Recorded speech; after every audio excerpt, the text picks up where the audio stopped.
This is Wazoo from Defense of the Patients, a Dota 2 podcast. We'd like to thank you all for listening and hope you're enjoying the content we're providing. If you are, please remember to tell a friend. Swing by iTunes to give us a funny or positive review. We'll read the best on the show. You can also find us on Twitter at .p_show or defenseofthepatients.com. We release new content every Monday and Thursday. Hope you guys join along. Thanks.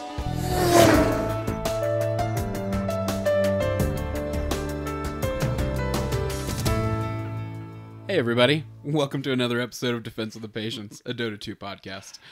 I'm your host Cyphus, sitting here with co-host Wazoo. How's it going? And co-host Roland. Hey guys. And today we've got a special guest calling in, Brian Peddie, better known online as Phage, Twitter at @ThatPhageGuy. He's going to talk a little bit with us about stats and his new stat house, Standard Deviants, or a stat house he's associated with. I guess let's kick it off with State of Affairs. I have mostly... So I logged on finally and took a look at that solo MMR. And it wasn't just one game, it was 3. So I hammered out 2 of those. And the last Why one... not 3? Well, because we were on a time constraint for the recording. Yeah. Okay. We had to get everything else set up. I'd hammer out the last one while you guys are doing a party MMR. No. Hey, I just had a beautiful run as Crystal Maiden. One for the record books. And... Since it's only right on the air, you were right. I'm sorry. I looked into it. Right about what? Crystal Maiden doesn't get pulled out by the right-click damage. Here's what was happening. No. So today, Don't throw gas upon.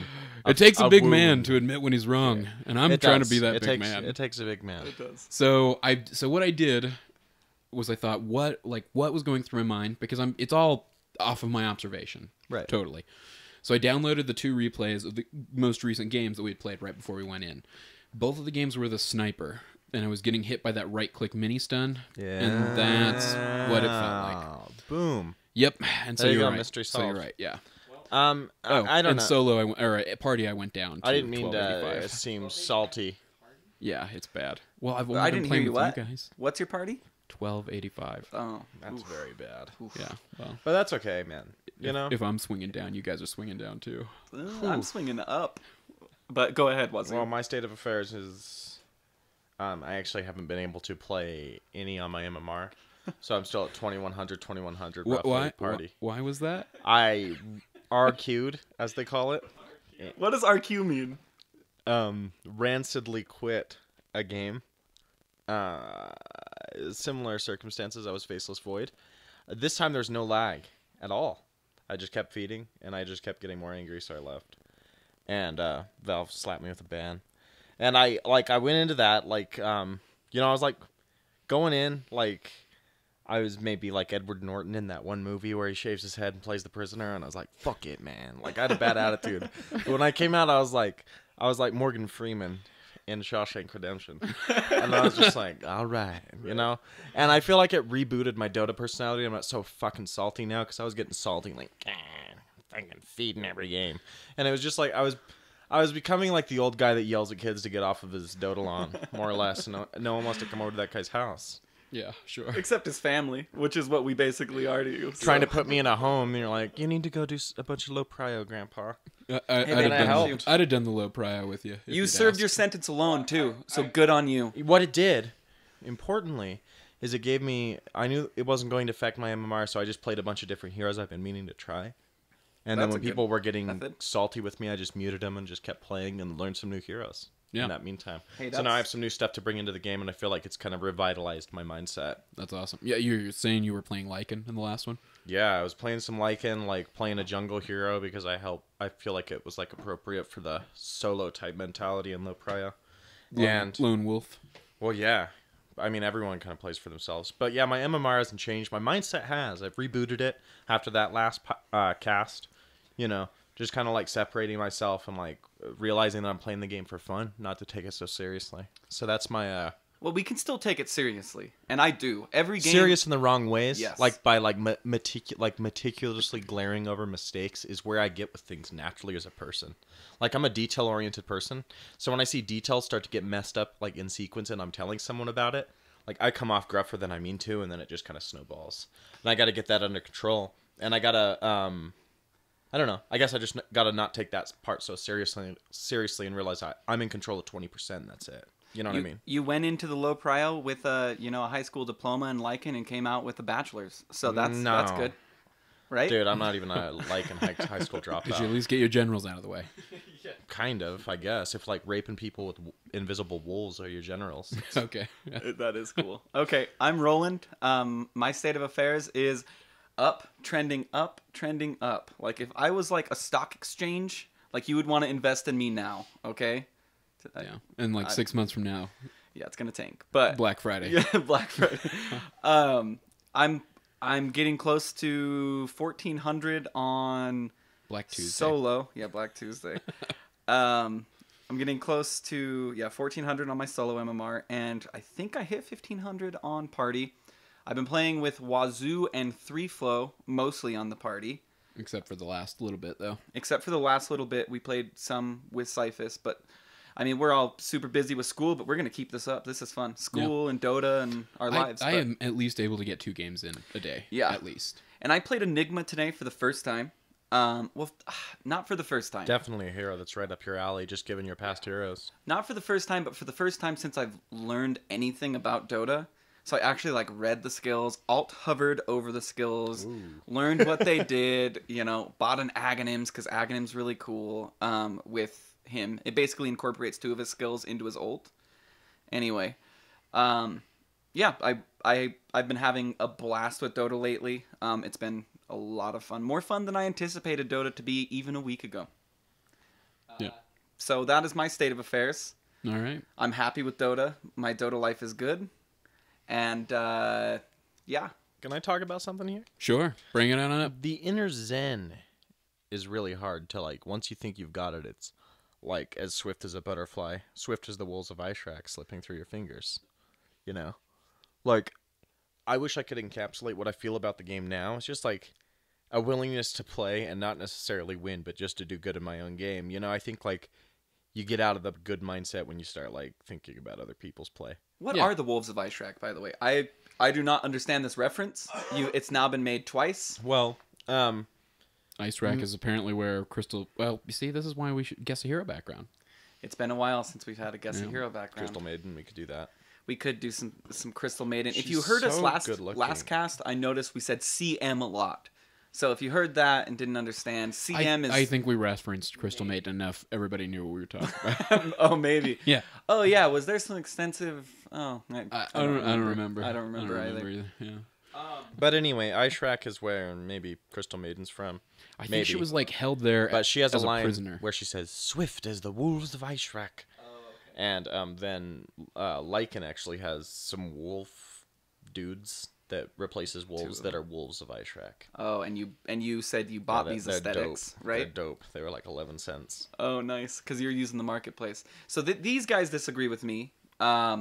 In supporting Valve, I buy, and it's still supporting Valve buying off the marketplace. Yeah. But I spend the extra money to buy sets directly from Steam or Valve or from their Dota2.com. Valve doesn't care. And I know it's $3.99 a set, opposed to I could get the full set for maybe 46 cents if I went to the marketplace. Less, probably. So I guess I'm not supporting the community though. I'm more supporting. I mean, I'm still adding items to the community bank. However you want to pay more money, you should do that. I guess. Here's how I understand Still that more community basically works. They release those new sets periodically.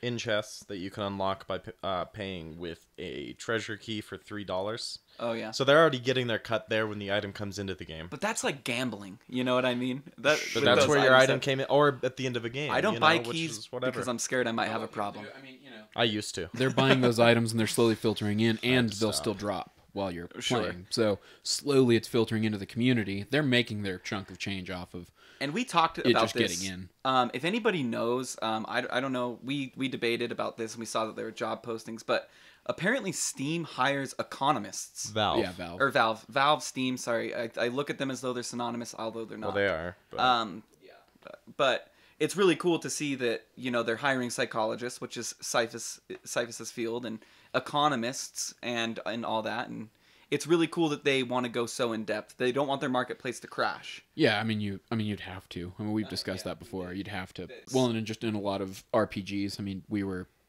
you and I briefly had a stint playing Neverwinter from Perfect World. Neverwinter Online. Yeah. I still love Neverwinter 1 Nights. and Neverwinter Nights. Nights. Yeah. Can I tell you the biggest difference, I think, with Valve?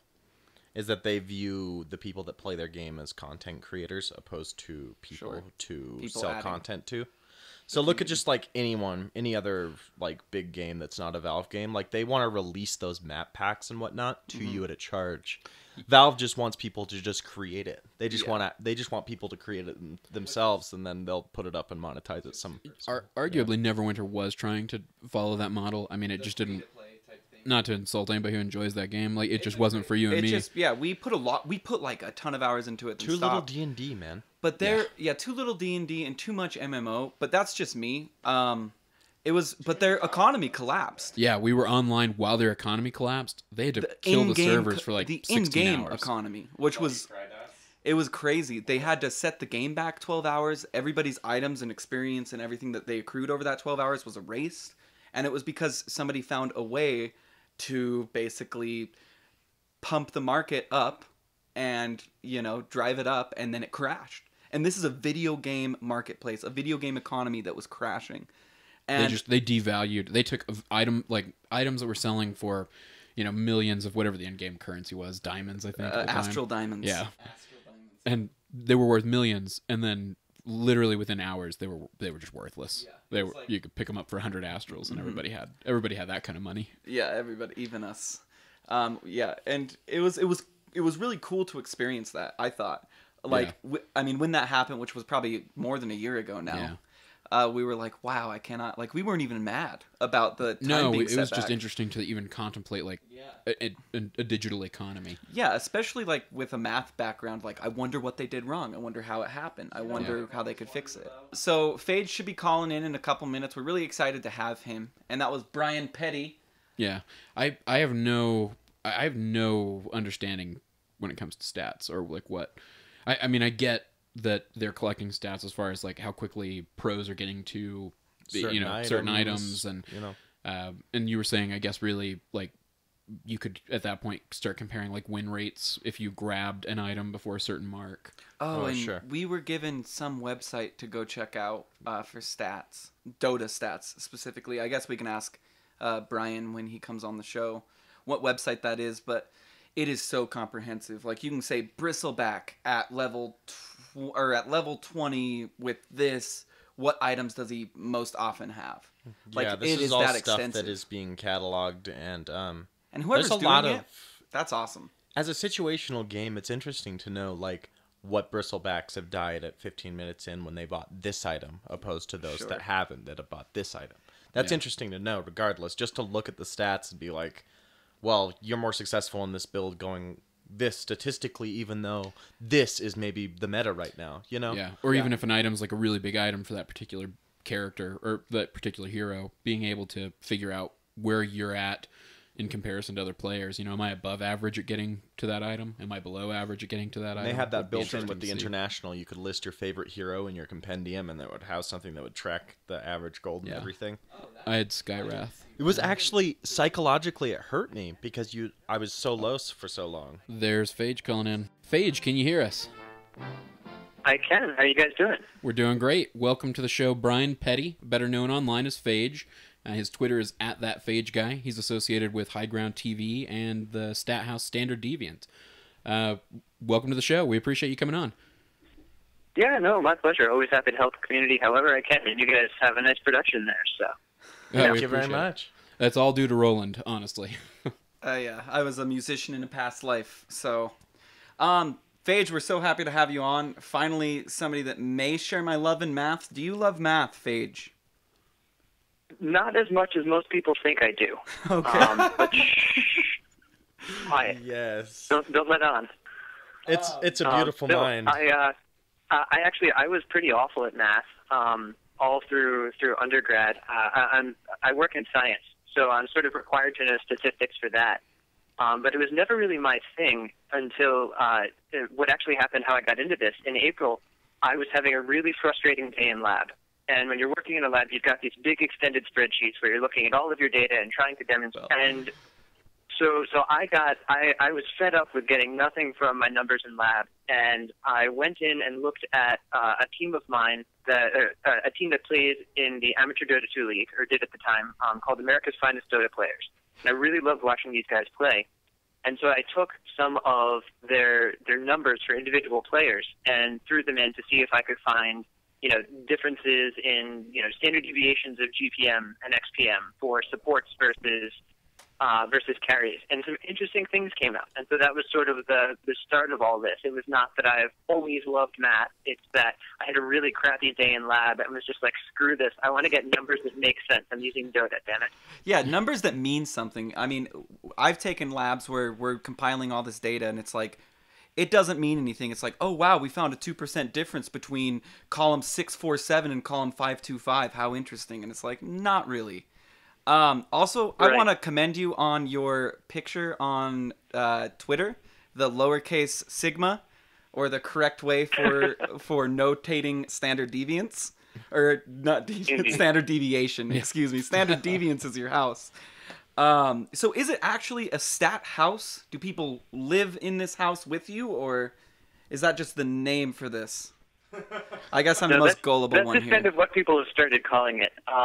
It's really just, when I was working with AD2L, I started doing these pop-ups, and I started working with a few of the different casters, but sometimes they were casting at the same time, and I couldn't be in 2 games at once, and so eventually, just randomly, I recruited 1 or 2 people from Twitch chat. So I don't know if you know the Phage Master or Jumba John or LDJ. The Phage Master has it out for us right now. At least has me it out and for Wazoo. you too, Phage. You won the worst way to die in Dota 2 last week or Monday? Yeah, today's Monday. Or today. Wow. Well, okay. today for today us. for What us. day is it? Yeah. Yes, so we are familiar with this Phage Master. We narrow our eyes. Right. Is he a friend of yours? Not in real life. Oh. I mean, literally just a guy that I found on Twitch chat who we were talking about stats. And it was like, hey, you want to learn how to run stats? Like, yeah, sure, why not? So picked him up, picked a few of the other guys up, and, sort of taught them what I'd figured out. And, most of what I learned, initially I was just kind of poking around on my own, but I got really lucky. I was... just on a whim, I tweeted at Nahaz, who, if you're not familiar with him, Nahaz is one of the original stats guys in Dota. He goes way back. He statted at TI and all that. And he also happens to be both a really nice guy and fantastic mentor. Oh. So he really helped me get off the ground learning a lot more of this stuff. And has actually stuck around. He's serving as a mentor for the Standard Deviants as well. Oh, wow. Very cool. And so it's been really great having him around, especially since he's actually a professor, so he's really good at teaching. He's a professor of what? Of what? Finance. Wow. Oh, cool. That's really cool. Okay. Yeah, we were just talking about the Dota economy, so maybe he would know a little bit more about how that works. I mean, he's not an economist, sure but he would have some interesting insights. Yes, he would. The other person to talk to about that is actually Feeder Noob. She was just on Toffee's morning show the other day. I think last Friday. Yeah, we saw it with Gorgon the Wonder Cow. Yeah, I think so. Okay. But she's an unboxer, and she knows a ton about the Dota economy and sort of what trends happen in there in terms of various things being worth different amounts. And I don't really know much about it myself. I know there were boxes and there were some keys. And apparently they're getting rid of a key type, and it's a big deal, but I don't know. I think it's the brown key. I saw a video of Feeder Noobs online. I think it was a recent one on YouTube, where she's opening random boxes, and she was able to convert her brown keys into new boxes, and boxes are usually X amount of dollars. And she opened them just for people to get to see that, like, she had like 15 boxes she was opening, and like that's like $40, $60. Dangerous. And it was cool to see her open the boxes. And that's all she did on this YouTube episode was open boxes and like, look guys, I got this really cool thing you don't have. And you're just like, oh wow, cool. Do you sit in the games and pop the stats up on the side and all that? And what do you find yourself running the most stats-wise these days? So I'm actually not running stats currently. I've got some pretty serious wrist issues going on. So it's really difficult for me to actually type the stats out. Most of the typing that I do is actually through voice recognition. And voice recognition has issues with Dota stats. When I say things like Lincoln Sphere, it spells it out Lincoln Sphere as if it were the sphere of the former U.S. president. So I'm still working on getting around some of that stuff. But recently I've mostly just been teaching people who are interested how to learn to do the pop-ups. And that's something that's more complex than it sounds, because it's not just, oh, go to Dota here, here's the website, here's how it works, here's where you find things, pop them up whenever it seems interesting. There's a lot more context that goes into it than that. And how making it look natural and fluid in the cast with everyone seems very difficult. Just from us, we participated in the cast not too long ago. It seemed hard to integrate it well without taking control away from the casters in a way, taking attention away. Sure. And we were lucky enough... lot of that... Oh, sorry. Go ahead, Brian. Oh, no. Go ahead. Yeah, finish your thought first. Well, I was just going to say it was cool to see stats with a personality. Because that's kind of what you guys are doing, right? I mean, there's a personality behind the sentence you write that may include stats. And we were lucky enough. I can't remember. It was the Ursa stat. LDJ. Does that sound right? Yeah. Oh, okay. We were discussing the earliest level that Ursa could handle Rosh, and he popped up with level 3 Ursa can take on Rosh solo, and then his follow up response was, "I've personally done it." Yeah, he was great all cast. And it's cool to see the personality behind the fact or the stat or whatever it may be. Right, and some of that is sort of the entertainment value of what we do, because at the end of the day, we're not just in there as numbers. We're a part of a presentation. And so a big part of doing that right is not just getting used to specific casters and how to make sure that the stats that you're popping up will fit with their flow, but also developing yourself as a personality. And so for me, my big thing is the taser alerts. And so whenever anyone buys a Dagon, I put up a little pop-up that says taser alert with who bought it and the number, the level of the item. That's a great idea. The other thing, I also go in whenever anyone buys an E-Blade. Whenever there's an engagement where they nuke someone, I will go in and count the amount of damage they did and put up a little stat that says, oh, this hero did this amount of damage in this many seconds. And so the casters really enjoy that, because then they can talk about how absurd it is. Well, that level of intuition must be hard to capture. I mean, how do you teach that level of intuition? Things like that. That's me. That's my quirk. There are basic things that everyone learns, like how do you look up, how many times this item has been purchased on this hero in pro Dota play. If a team is leading by this amount at this time, what percentage of the time have they won in the past? Things like that are going to be interesting to the audience. But then the quirks, I kind of encourage the guys to develop them on their own. Because things like, is it statistically significant that just that a Dagon was purchased, not that it was purchased super fast or anything like that? No, not really. It's just kind of funny. Sure, it's cute. The personality behind the stat. Right. Mm-hmm. But there are other concepts that are essential that everyone learns, not just in terms of looking up the statistics, but you'll notice that when I was talking about the winning with a certain amount of gold at a certain time, I mentioned it as something that teams have done. And so it's really important that for stats like that, you learn to separate historical data from an actual win expectancy, right? So you can't use a historical number to necessarily predict the future. Yeah. Now, if you're talking about science, statistics and science are all about creating a controlled environment, right? Where you're testing one variable. And so if you modify the environment and that variable changes, it's because of the modification to the environment. And that's where things like statistical significance come into play. But when you're talking about Dota, we're talking about different heroes played by different people with different item builds, on different servers with different amounts of lag in a different patch, et cetera, et cetera. It's impossible to control for the situation. Right. And so you can't use the historical data to predict a future event. But what you can do is put up something that is historically interesting, or that still has some amount of trend to it, even if it's not something that you can run a t-test on. Right. And what do you so mean by it's really- t-test? A t-test is it's a statistical test for significance.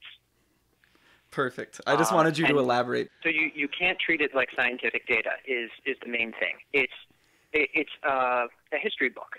You know, it's saying this is what's happened. It's not saying this is what's going to happen in the future. But from what we've seen so far, these things have occurred. Now, You can get correlational data, basically, not causational. exactly. And that's one of the toughest things to teach is causation not equaling correlation. And that applies both, you know, overall and also with individual item builds where people want to say, oh, look, you know, Rubik got the Blink Dagger so fast, you know, teams always win when that happens.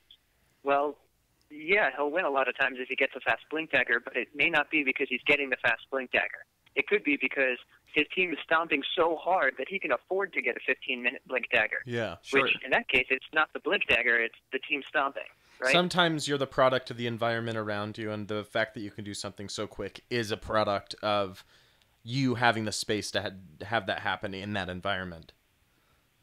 Right.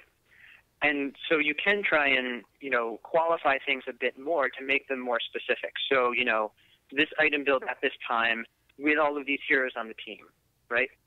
Or against this specific set of heroes. Or even things as simple as in this patch. But every time you do that, your sample size is getting smaller. And so while you are getting, you know, slightly closer to something that could be considered significant, and that context is important, and, you know, I encourage all my staff people to make sure they're at least mentioning whether it's pro or competitive play and what patch they're getting data from, or if it's all time, whenever they're putting up a stat. But sometimes you just run into something where it's a really unique situation and your sample size is tiny. And so, you know, you've got a Huskar building a heart between 20 and 25 minutes, and he's got an 100% win rate on it, but it's happened in 2 other games ever. I mean, something like that, it's still interesting, right? This has happened before, and here's what happened. But it's important for the people who are reading it to understand that it hasn't happened very often. Sure. Yeah, for sure. You don't want to, you know, talk, hey, they're going to win. It's 100% win rate with that thing. And you can almost make it, like, Yeah. funny at that point, couldn't you? Like, based on our 2 results, Huskar is going to win this game. Are you Like, sure it wasn't just Huskar 100% win rate?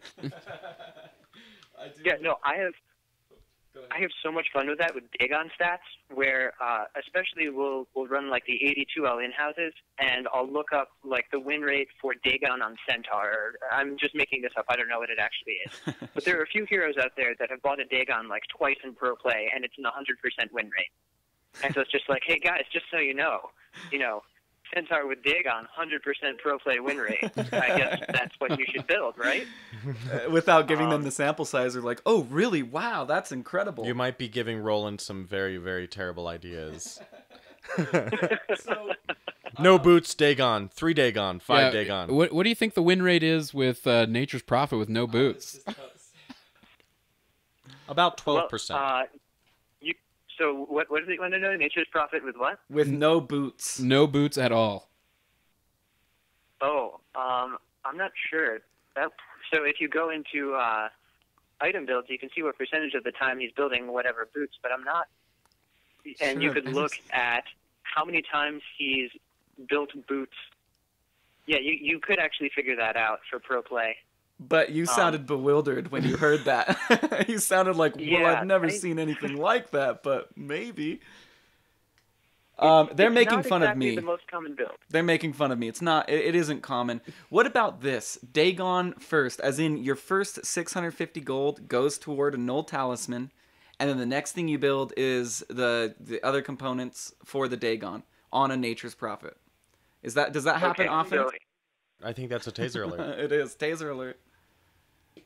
a Dagon first item on Nature's Prophet. Now, it's important to note that when you're using Dota, the page that filters for major items, it only records items that cost 1,700 gold or more. Okay. So I can tell you that overall, Nature's Prophet has played 19 games where he bought a Dagon first, and let's see, he's lost 7 of them. So he's 12-7 Okay. in pro play, where he's building a Dagon as a first major item. Okay. But Pretty good. Pretty he may good. have gotten boots in there, something of that nature, items that are too small to be recorded. Sure. I'd like to guess I that can tell those you 7 losses are without boots. Or maybe some with boots. Probably. It definitely don't, he has a much higher win rate when you're finishing before 15 minutes. So if you can finish the Dagon before 15 minutes, historically he's done a lot better.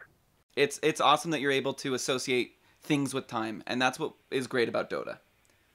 Or stats all with of time, the I should credit say. for all the credit for this data really needs to go to Martin DeCowd and DatDota, because they're the guys that make all this available to us. Like, I mean, for me, I basically just stumbled on an awesome tool and didn't shoot myself in the foot too many times when I was learning how to use it.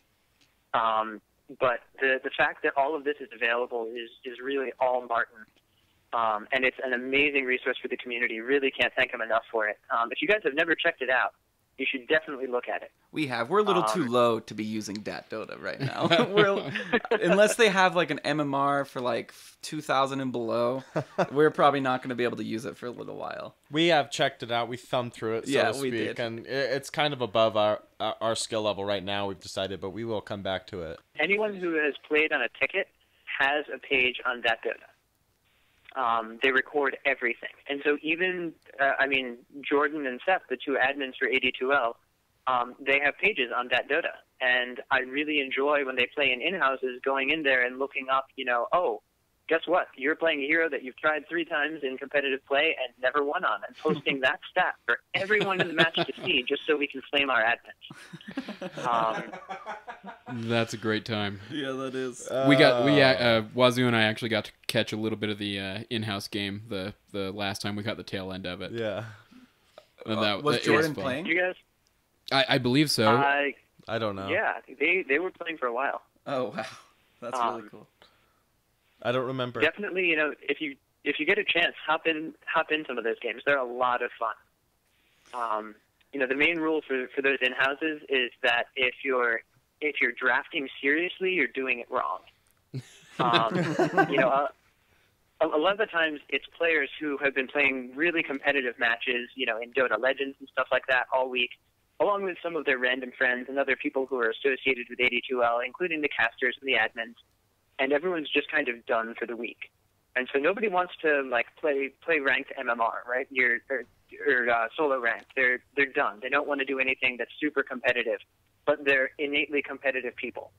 And so we get them in and we draft things that are clearly a little bit on the absurd side, if not completely, beyond anything that should ever be considered seriously. And just say, okay, have fun. Like, oh, that sounds like right up our alley. Yes, it does. All very competitive, but don't like to play ranked too much. Yet we keep doing it. Yeah, we do. Is there anything you want to plug for us while we've got you on the show, Phage?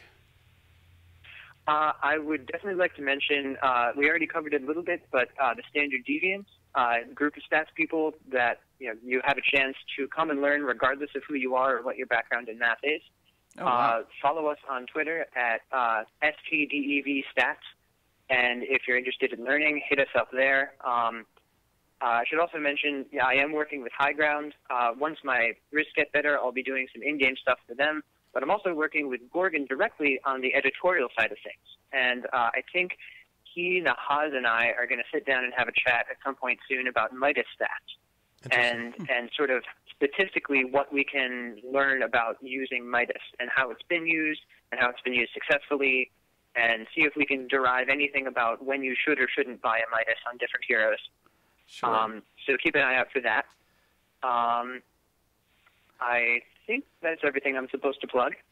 Thank you guys so much for having me. I have one last question for you, and it's about Hand of Midas. It just popped up. So Hand of Midas, how many times, you have to use it roughly 12 times in order for it to pay for itself, in order to make a net profit? Do you know? So here's the problem with that assumption. Oh, okay. So if you're just looking at how many total times you have to use it in order to get gold from the item, in order to pay for the cost of the item, I believe it's 12 times. Okay. But every time you're using the item on a creep, you're losing the potential gold from last hitting that creep.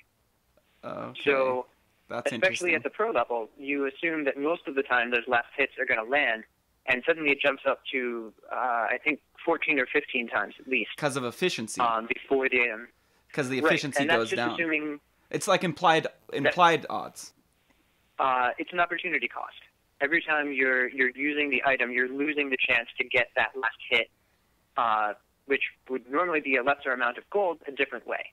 And so when you're looking at pro players who are using Midas, you generally, to get something that's closer to the actual amount of benefit they get from it, you have to subtract that amount of gold from the use of the Midas gold, if that makes sense. So 190 minus, I believe it's 42, is the average amount of gold you get from a creep. Oh, wow. Just a melee lane creep. And then there are some other interesting things that you can look at with that too.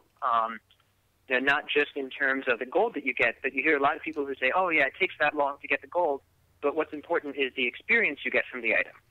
Which also needs to be factored in, definitely. Right.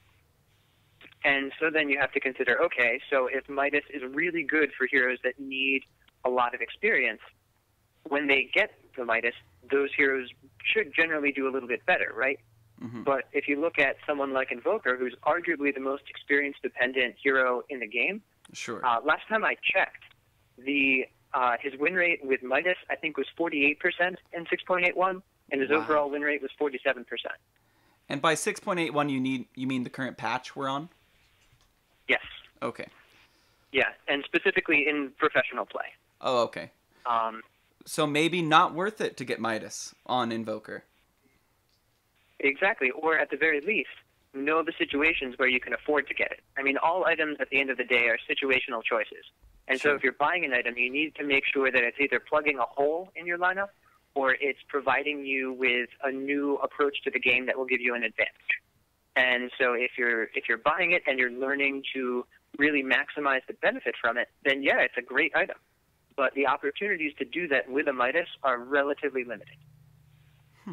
That is fascinating. Brian, it's been such a pleasure to have you on our show. Yeah, we're going to have you back sometime, and we'll have some more. We'll have specific stats questions next time. Now that we've had the introduced ourselves. Introductory cast. Incorporating worst way to die with statistics. Oh, look at that. yeah, How often does that happen? That's fun. Something. Thanks a lot for coming on, Brian. Hey, thank you so much, Brian, and we'll get you your swag for winning the last worst way to die. Okay. It truly was a terrible way to die. It was a terrible way to die. Hey, thanks so much. Awful. Have a good one, man. You guys do. Take care. Yeah, that's interesting stuff to think about. Just that with the Hand of Midas, yeah, you don't really think that many layers deep, it feels like. If I could just pull out one quote from that, it'd be that items are situational choices. We don't think of items like that. Absolutely. We think about it as something that is good for me. Buying a Blink Dagger is good for me, but we don't think about what the Blink Dagger provides for you to do for your team in terms of being a more mobile Crystal Maiden. You know what I mean? Yeah. I mean, you think about it that way, but not everyone does when they get a Blink Dagger or something. You know what I mean? Sure. And I'd like to bring something up. All right. Okay. Yep. All right. I would. Defend your Dota dissertation. Yes, it Fine. is time for you to Roland, sit there and defend your Dota dissertation. All right. I want to just do a little precursor to him defending the Dota dissertation. No, I want to do the precursor. He's still. You are the father. He still disagrees with me. I want to do this. Okay. Earlier I say, and we talked about this on the last episode. I say to Cyphus, I didn't really get to it. I guess I'm just sitting by him as he's playing his game right before this podcast, which was a stellar game. Which was a stellar game, which is the best game to use. And I say, he says, what item should I get next? And he already has a Blink Dagger. And I say, why not Force Staff? And he says, I have a Blink Dagger. And I said, really, I think Force Staff might be better for Crystal Maiden. Sure. Health regen, another escape on top of Blink Dagger. Hotly debated topic online. Sure. All of this. And you said, you're wrong. Nope, you're wrong. Oh, yeah, you're wrong. Yeah, and you just said I was wrong again. Oh, yeah, you're wrong. Isn't this a situational game? I think if we would have asked Brian that question, he would have said, I don't know. We should have asked him, and we're gonna have him back, and we are gonna ask those questions because You can't just call me wrong. Oh, I bet Crystal has a better win rate with Blink Dagger than she does Force Staff. I'll bet so too. And here's all right. First, I'm defending right now. Here we go. Okay. All right. Go First ahead. and foremost, the argument, as I see it, from those who have argued with me for the Force Staff. So you've read articles on this. I've read it, and I've had lively discussions. Research? Come on, we just had a discussion about how there's no causational data in Dota. So Nano. also with 3-Flow and Wazoo, we had a lengthy discussion because 3-Flow and Wazoo both felt strongly I should grab a Force Staff as well. For a long time, that's what I was grabbing. And then friendly Cyphus convinced them. Oh no! Another I was way, huh? no. In rare form, I battled it out. I argued my point. Well, let's hear that battle on All right. the show.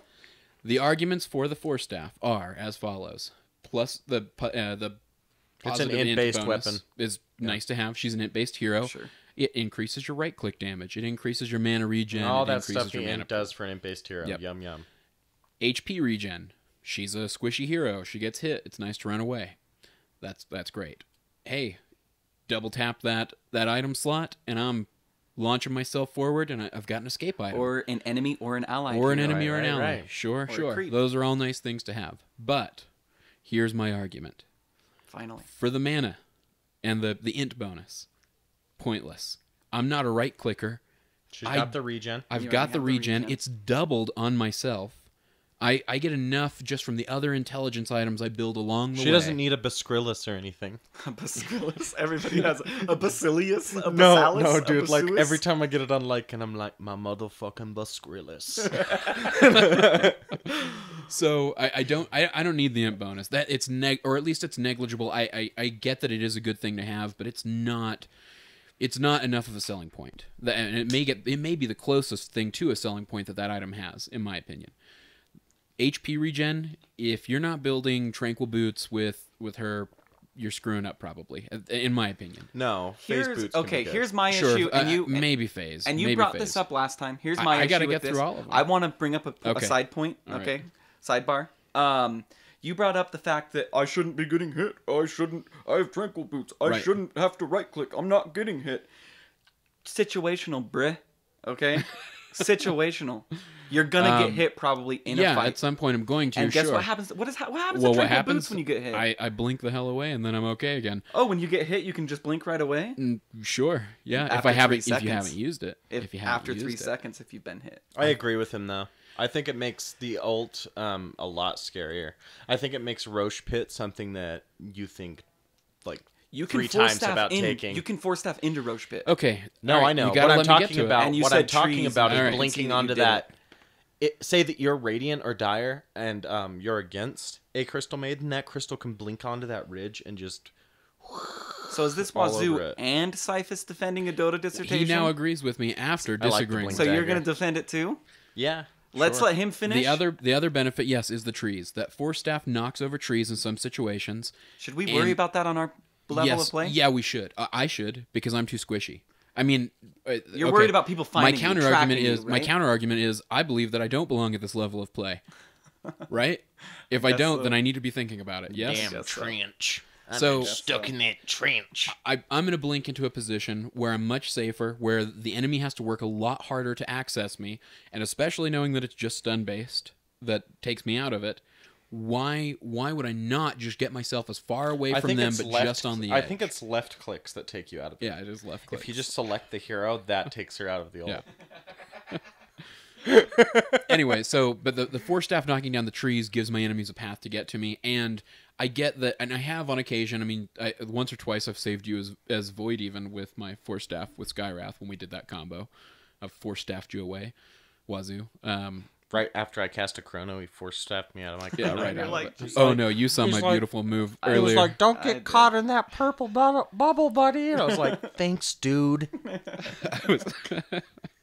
we were facing I was facing a Void in my last game, and he threw down a chrono and then went to run inside it, and I froze him just before the outside of it and watched that chrono get wasted. Yeah, like 3 seconds of it was wasted, which is a good majority of the It Chronosphere. saved that dude. Curses. He just like falls back. He just looked like he was ready to run into action. And, Yeah, it was a good moment. cool. It was a good cool. moment. Anyway, I'd I at least don't- throw my mace at the person for some damage. I don't think I'm in a situation often enough with Force Staff where me moving, at least, and this is me using your argument, at our level of play, I don't think I'm in that situation frequently enough where Force Staff gets you out of it.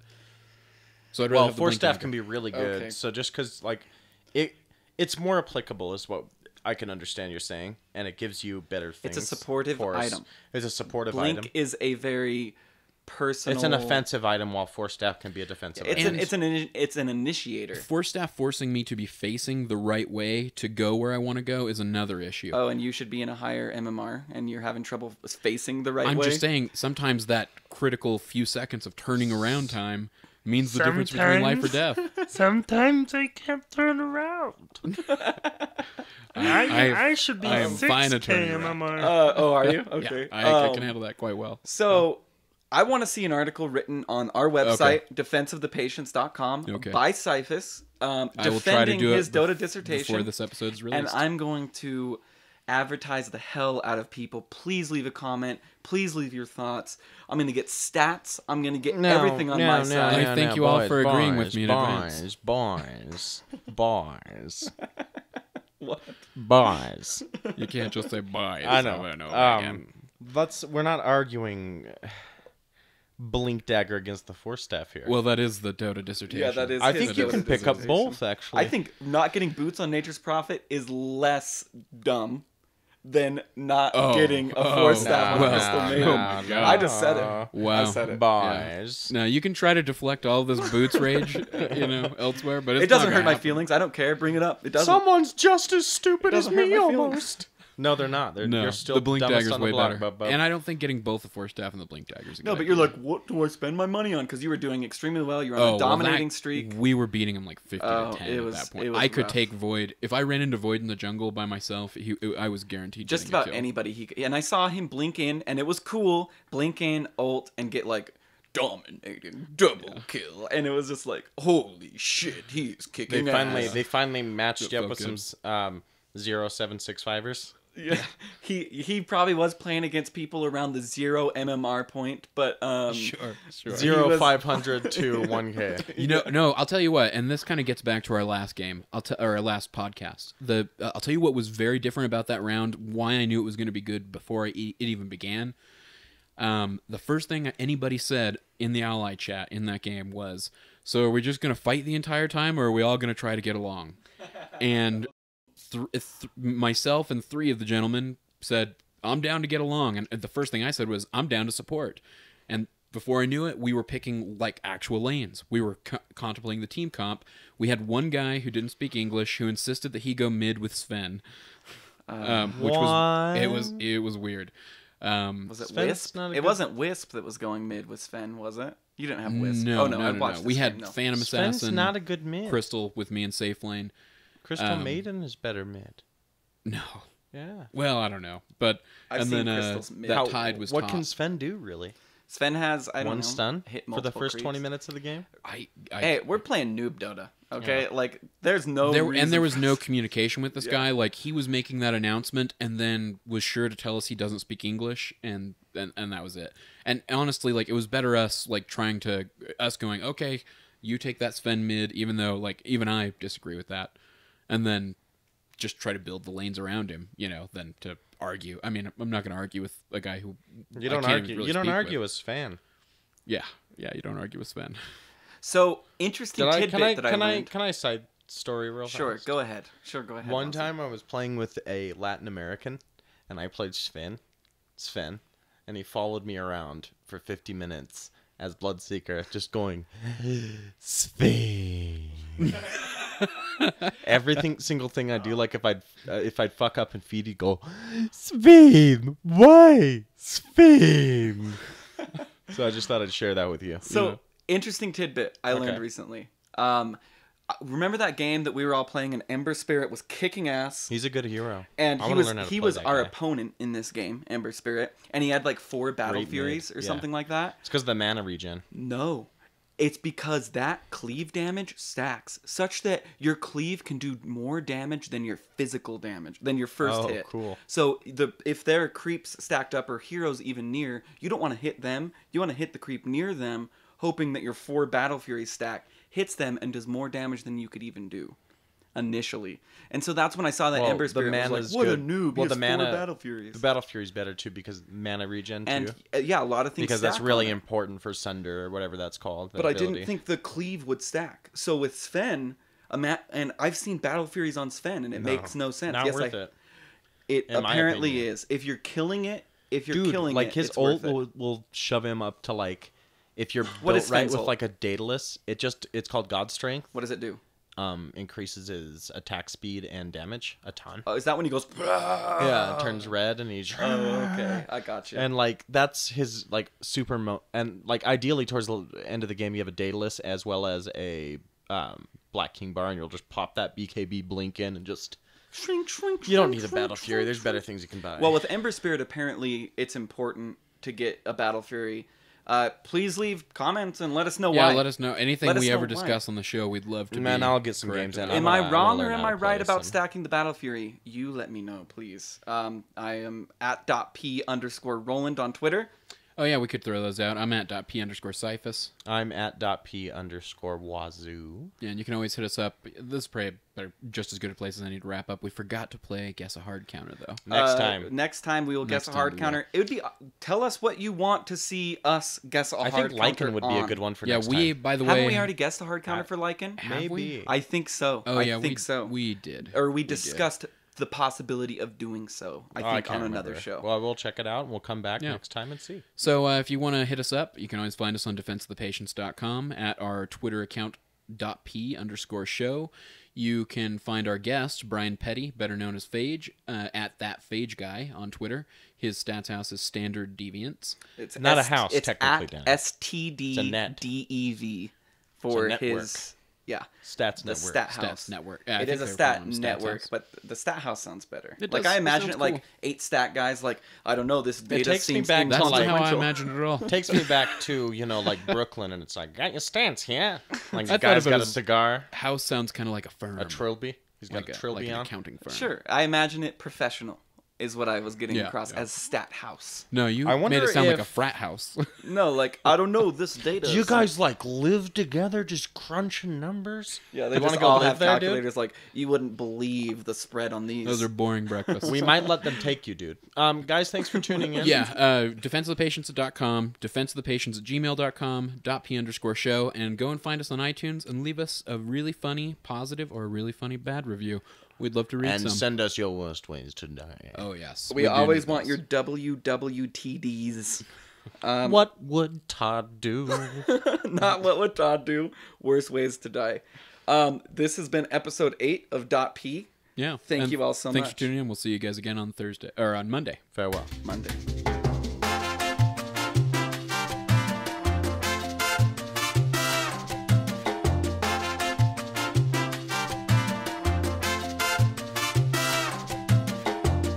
Damn trench. I've been stuck in that trench. Stuck in that trench. Stuck in that trench. Stuck in that trench. Stuck.